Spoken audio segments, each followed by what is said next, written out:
Boa tarde, meus irmãos. Prazer estar aqui com vocês e vamos aqui continuar estudando a palavra de Deus no livro de Daniel. Estamos aqui na reta final. Hoje vamos estudar o capítulo 10. Na última live, vimos aí Daniel na Cova dos Leões, o capítulo 6. E agora estamos dando um pulo mortal do capítulo 6 para o 10, porque estamos seguindo a sequência cronológica. Já vimos aí o capítulo 7, o 8, o 9 também, sobre as 70 semanas de Daniel. E agora estamos na reta final no capítulo 10. Só para inteirarem os irmãos da sequência que estamos estudando, aí na sua tela está sendo mostrado um esboço cronológico de Daniel.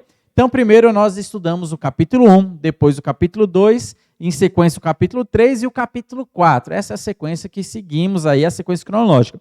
Do capítulo 4, nós pulamos para o 7, porque a história cronológica do 4, ele acompanha o 7. O 7, depois o 8, depois o capítulo 5, depois o capítulo 9 e a última live que estudamos foi o capítulo 6. Hoje, então, veremos o capítulo 10, na live de hoje, mas também do 10 ao 12 ali são as visões finais que nós temos. Nas outras lives, veremos aí o capítulo 11 e o capítulo 12 para encerrarmos, então, a nossa jornada aqui no livro de Daniel. Então, vamos adentrar aqui em Daniel, capítulo 10. Esse assunto está totalmente interligado. 10, 11 e 12, você precisa ler ele numa tacada só. Mas hoje, por questão de tempo, nós ficaremos somente aqui nas curiosidades do capítulo 10 e o que o capítulo 10 fala para nós. Olha só, a primeira coisa, o versículo 1 diz assim: no terceiro ano de Ciro, olha só, ele estava debaixo do império da Média e da Pérsia. No terceiro ano de Ciro, rei da Pérsia, foi revelada uma palavra a Daniel, cujo nome é Beltesazar. A palavra era verdadeira e envolvia grande conflito. Ele entendeu a palavra e teve a inteligência da visão. Primeira coisa que nós vemos aqui é que Daniel, uma curiosidade, ele não voltou para Jerusalém. Olha só, Esdras, capítulo 1, versículo 1, nos mostra que Ciro, este rei Ciro aqui, ele colocou um edito falando que com qualquer judeu que quisesse voltar para a sua terra, ele poderia então voltar. Olha só, eu quero ler com você Esdras, capítulo 1, esse livro histórico, versículo 1, para que você possa então estar inteirado e ver que Daniel, ele não voltou ali com as pessoas, com os judeus, aquela leva de judeus para Jerusalém. Diz assim o versículo 1. No primeiro ano de Ciro, rei da Pérsia, para que se cumprisse a palavra do Senhor por boca de Jeremias, despertou o Senhor o espírito de Ciro, rei da Pérsia, o qual fez passar pregão por todo o seu reino, como também por escrito, dizendo, versículo 2, assim diz Ciro, rei da Pérsia, o Senhor Deus dos exércitos me deu todos os reinos da terra e me encarregou de lhe edificar uma casa em Jerusalém de Judá. Quem dentre vós é de todo o seu povo, seja seu Deus com ele, e suba a Jerusalém de Judá e edifique a casa do Senhor, Deus de Israel. Ele é o Deus que habita em Jerusalém. Então, no primeiro ano de Ciro, quando ele chegou ali ao reinado, nós vemos, então, ele trazendo esta lei e liberando os cativos judeus que estavam ali naquela localidade, em cativeiro, para retornarem, então, para Jerusalém. E aí onde nós temos a história das levas que foram voltando para Jerusalém, para reconstruir ali o templo, reconstruir a cidade. Então, nós temos a história de Esdras, a história de Neemias, o retorno do povo, depois de 70 anos em cativeiro, retornando para construir toda a cidade. Mas alguns judeus, eles preferiram ficar ali. Não era pecado, não era errado, eles quiseram ficar ali naquela terra de cativeiro. Por quê? Eles se deram bem financeiramente. Eles constituíram família, cresceram, tiveram casa, tiveram profissões, tiveram trabalhos, e alguns quiseram ficar ali. A história dos judeus que ficaram, você vai encontrar no livro de Esté. Quando você lê o livro de Esté, você vai perceber o que aconteceu com esses judeus que ficaram. E a gente percebe que Daniel foi um deles, ele preferiu ficar. Eu acredito que até por causa da sua idade, Na live passada nós vemos aí Daniel na cova dos leões, ele já não era um jovenzinho, ele já tinha mais de 90 anos de idade aqui. Então eu acredito que cada sua idade ele preferiu não fazer esta viagem, que era uma viagem perigosa, não existia Uber, não era carro nem avião que eles estavam viajando, tinha que ser a pé, tinha que ser montado em animais. Então uma viagem muito cansativa, uma viagem ali que exigia muito do esforço físico. Talvez por isso ele preferiu não retornar, mas também ele estava muito envolvido ali na liderança, tinha um trabalho na liderança política ali desses impérios, tanto da Babilônia que caiu e agora da Média e da Pérsia, mas ele não retornou. Olha só o versículo 4 até o versículo 10. Aqui fala que Daniel ele recebeu uma visão, ele teve inteligência para entender essa visão. E aqui a gente vai perceber uma visão muito assustadora que ele teve, né? Olha só, daí fica uma pergunta: quem será essa pessoa nesta visão que Daniel teve? Diz assim, 4 ao 10. No dia 24 do primeiro mês, estando eu à borda do grande rio Tigre, levantei os olhos e olhei. E olha só o que ele viu. E eis um homem vestido de linho, cujos ombros estavam cingidos de ouro puro de Ufaz. O seu corpo era como de berilo, e o seu rosto como um relâmpago, e os seus olhos como tochas de fogo. Os seus braços e os seus pés brilhavam como bronze polido, e a voz das suas palavras era como o estrondo de muita gente. Só eu, Daniel, tive aquela visão. Os homens que estavam comigo nada viram. Não obstante, caiu sobre eles grande temor e fugiram e se esconderam. Fiquei, pois, eu só, e contemplei esta grande visão, e não restou força em mim. O meu rosto mudou de cor e se desfigurou, e não retive força alguma. Contudo, ouvi a voz das suas palavras, e ouvindo-a, caí sem sentidos, rosto em terra. Olha só o versículo 10. Eis que certa mão me tocou, sacudindo-me, e me pôs sobre os meus joelhos e as palmas das minhas mãos. Então aqui nós temos um relato misterioso. Daniel, estando ali na frente do rio Tigre, ele teve esta visão. Algumas pessoas estavam com ele, eles não viram aquilo que Daniel viu, eles ficaram apavorados, ficaram com medo, fugiram, e Daniel ficou ali sozinho e ele contemplou tudo aquilo. Uma pessoa muito misteriosa, olhos de fogo, aparência de ouro, algo muito glorioso, relâmpago, então algo muito, realmente algo que dá muito medo.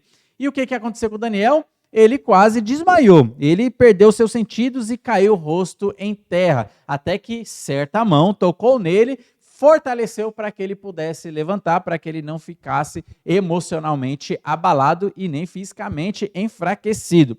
E a pergunta que a gente faz é: quem é esta pessoa nesta visão assustadora? Talvez você já tenha aí uma resposta na sua cabeça, ou uma suposição na sua cabeça.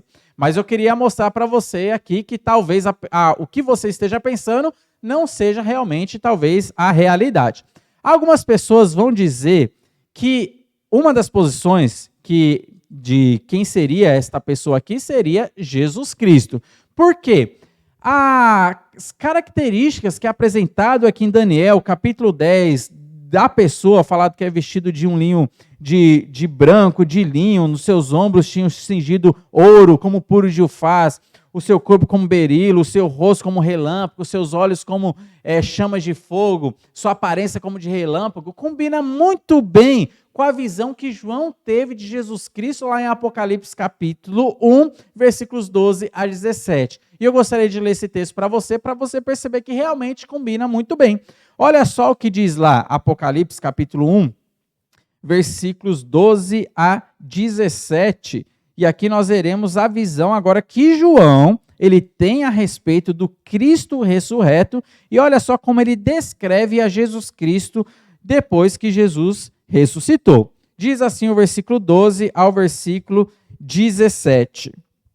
Voltei-me para ver quem falava comigo, e voltando vi 7 candeeiros de ouro, e no meio dos candeeiros um semelhante a filho do homem, com vestes talares e cingido à altura do peito, com uma cinta de ouro. A sua cabeça e cabelos eram brancos como a alva lã, como neve, e olhos como chama de fogo. Os pés semelhante a bronze polido, como se refinado numa fornalha. A voz como voz de muitas águas. Tinha na mão direita 7 estrelas e da boca saía ali uma afiada espada de 2 gumes. O seu rosto brilhava como o sol na sua força. Quando o vi, mesma coisa que Daniel, caí aos seus pés como morto. Porém, ele pôs sobre mim a mão direita, dizendo: não temas, eu sou o primeiro e o último.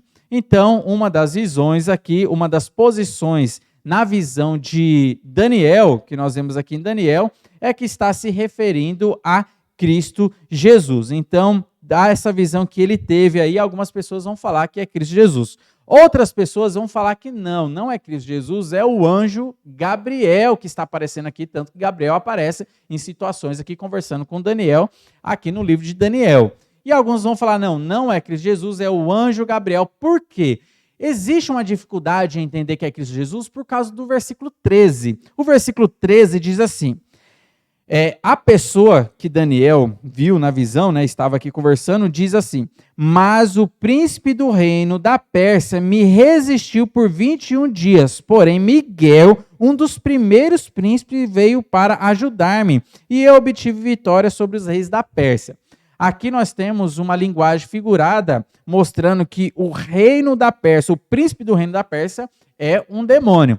E aqui essa pessoa que veio a Daniel aqui agora, ele precisou de ajuda de um anjo, porque tinha um demônio resistindo ele, para que ele não pudesse chegar até Daniel. Então, por isso que algumas pessoas pensam que seja o anjo Gabriel, porque como que Cristo seria impedido por um demônio e precisaria de Miguel ir lá ajudar Cristo para que ele ficasse livre desse demônio e ele viesse então ter esse contato com Daniel. Então por isso que algumas pessoas pensam que não, aqui essa figura assustadora que Daniel teve a visão é do anjo Gabriel. Só que nós podemos conciliar as duas visões, é a visão que eu tenho, a minha posição, que tanto está se referindo a Cristo quanto também a Gabriel. Quando do versículo 4 até o versículo 9, nós vemos que está falando de Jesus Cristo. O versículo 10 em diante já está falando agora do anjo que estava ali acompanhando Jesus Cristo. Porque olha só que interessante. Evidentemente, as características que nós vemos do versículo 4 até o versículo 9 combinam muito bem e perfeitamente com aquilo que João viu, que ele descreveu em Apocalipse capítulo 1. A figura é a mesma, as pessoas são a mesma. É Cristo Jesus. Tanto Daniel quanto João caíram aos pés de Cristo Jesus quando viram essa visão maravilhosa de Cristo.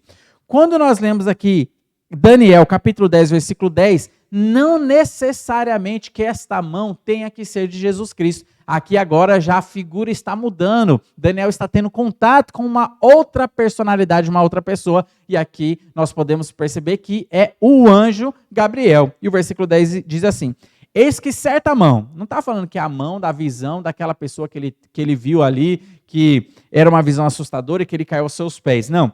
Eis que certa mão me tocou, sacudiu-me e me pôs sobre os meus joelhos e as palmas das minhas mãos. Então aqui nós percebemos que agora está falando de uma outra pessoa e aqui é o anjo Gabriel. E aqui é uma curiosidade. Aqui nós estamos apenas introduzindo as visões finais que nós temos aqui no livro de Daniel, que começa no capítulo 10, mas é bom deixar claro essa questão aqui de Cristo e o anjo Gabriel, para que a gente não caia na posição que é somente Cristo, mas a gente no versículo 13 vê aqui um defeito em Cristo Jesus, ele não conseguiu passar de um demônio, e também nem fique pensando que seja apenas um anjo, onde ali Daniel, ele caiu aos pés do anjo, e as características desse anjo sejam iguais à de Jesus Cristo, descrita em Apocalipse. Não, aqui está falando de duas pessoas. Primeiro, Cristo Jesus, do versículo 4 até o versículo 9, e depois do 10 em diante, agora Daniel está tendo contato com um anjo, que é o anjo Gabriel, e ele sim foi impedido por um demônio. E Miguel foi lá ajudar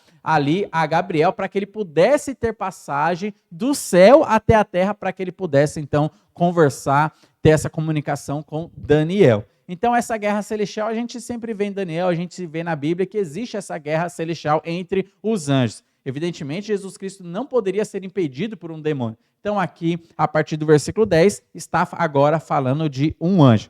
A gente termina por aqui, é algo breve, rápido, foi apenas algo introdutório, mas a partir do capítulo 11, ou na próxima live, que nós estudaremos capítulo 11 e depois concluiremos com o capítulo 12, veremos aí o que de fato está falando nessas visões finais de Daniel, o que ele recebe de informação, o que tem de lição também para a nossa vida.